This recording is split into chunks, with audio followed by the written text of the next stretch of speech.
Assalomu alaykum, Avtoreal Brizon bir obonachilarimiz, qadrli yurtdoshlar. Xudo xolasa Avtoreal Brizon 1da bugun 10-noyabr 2025-yil navbatdagi savdomiz Gentra katta bo'lgan mashina bo'ldi.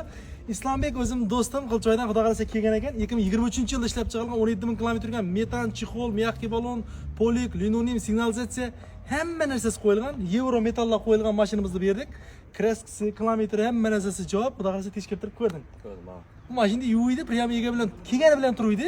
Yil reklamadan bo'lmaydi, to'ralli. Taptaza mashina bo'libdi, o'zi toza mashina, 17 000 degan bir marta aptal tozalangan mashina. Yaxshi kunlargaman, o'zi Malibu Tahoe aylansin.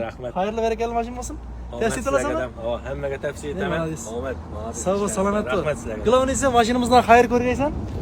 Xayrli davlatli mashina bo'lsin. Sening mashinangdan biz xayr ko'rik.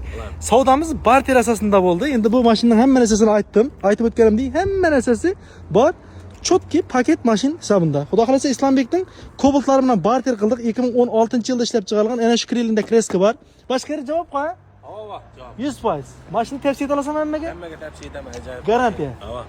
Narxini 90 million deymiz. Xudo xolasa kelishib beramiz. Avtoreal Brizon 1da mashinamiz turadi. Mana priyam ega Islombekning mashina o'zining mingan. Prospero 300 balonlardan paket qo'yilgan. Yili qiymat bermagan ekan, 100 km bermagan deyapti. Chexol, polik, linonim hamma narsasi bor. 224 ming halol yurgani. Monitor, chiqib mashinada o'zim haydaman ko'rdim. Qarichi mashina gap bo'lishi mumkin emas. Chotki 2019-2020 mashinalar bilan beraber liboy odam kelib haydab tekshirib ko'raveradi. Signalizatsiya hamma narsalari bor mashinamizning.